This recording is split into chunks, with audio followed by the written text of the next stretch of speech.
out some scriptures from the Old Testament and the New Testament that point to the fact that God does not like violence, does not like war, and does not like fighting. Genesis 6:11 through 13. Now the earth was corrupt in God's sight and was full of violence. God destroyed the world with the flood because violence had filled the earth. This is after the Nephilim were born and took over the world, ate everything, including humanity. He did not like the violence. That's not just because they're abominations. That was the violence as well, which they spread probably just as bad as any human, if not worse. Exodus 20:13. Sorry for the background noise. My kids are home homeschooling. Exodus 20:13. You shall not murder. One of the 10 Commandments does not say thou shalt not kill. There's a bad translation somewhere along the way if you've actually read it. It's actually thou shalt not murder. A violent kill. Because as I've heard plenty of times, those who live by the sword die by the sword. Those who live by violence die by violence. Those who murder get killed. The only justifiable punishment for killing somebody would be to be killed.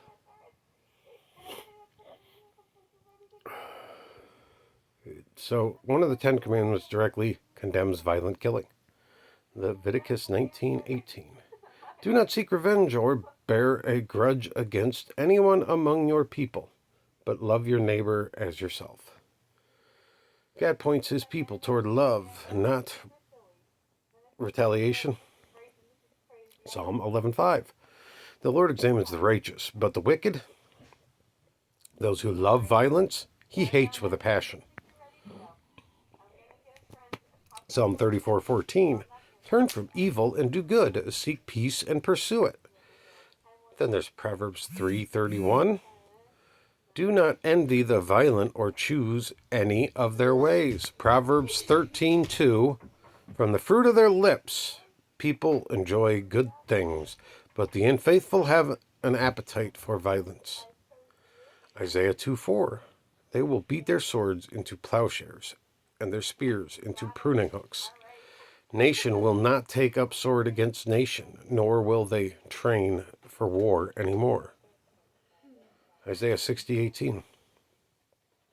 No longer will violence be heard in your land, nor ruin your destruction within your borders. But you will call your walls salvation and your gates praise. Ezekiel 45:9. Give up your violence and oppression and do what is just and right. New Testament has several as well. Matthew 5:9. Blessed are the peacemakers, for they will be called children of God. Matthew 5:38 and 39. You have heard that it was said, eye for an eye and tooth for a tooth. But I tell you, do not resist an evil person. If anyone slaps you on the right cheek, turn to them the other also. Matthew 26:52.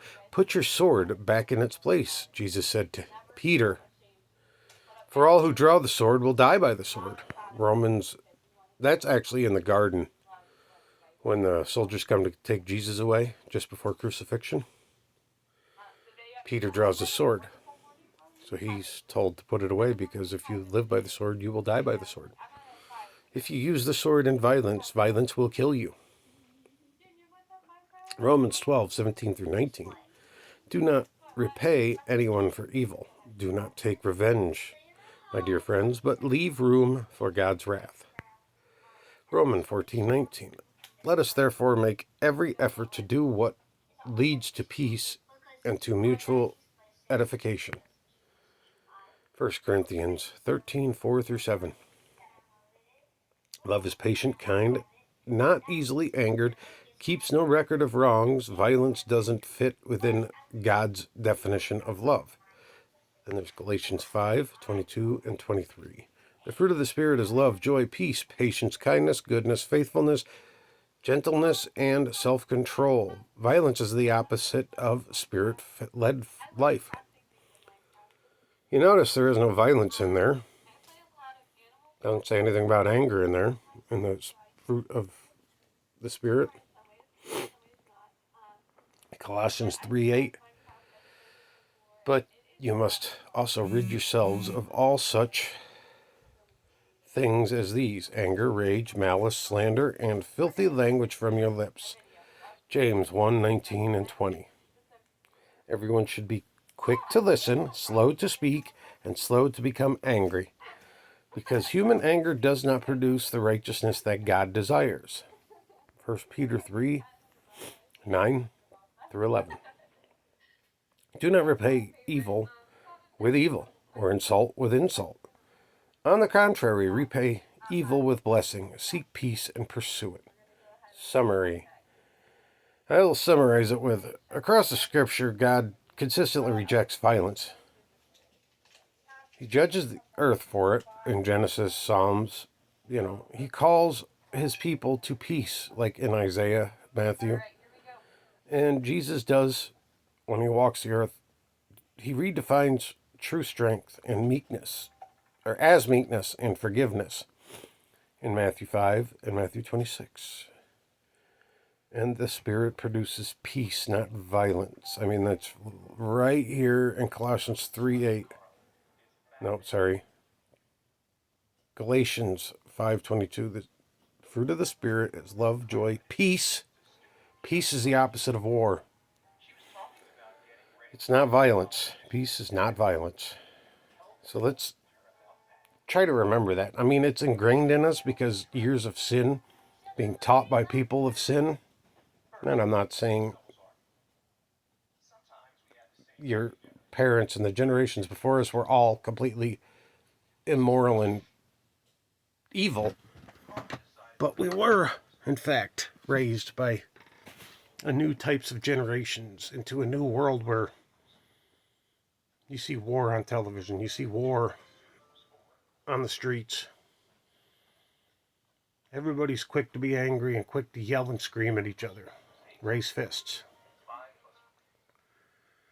Just remember that we're not supposed to be violent. It's just our natural reaction from being raised that way. God bless you all.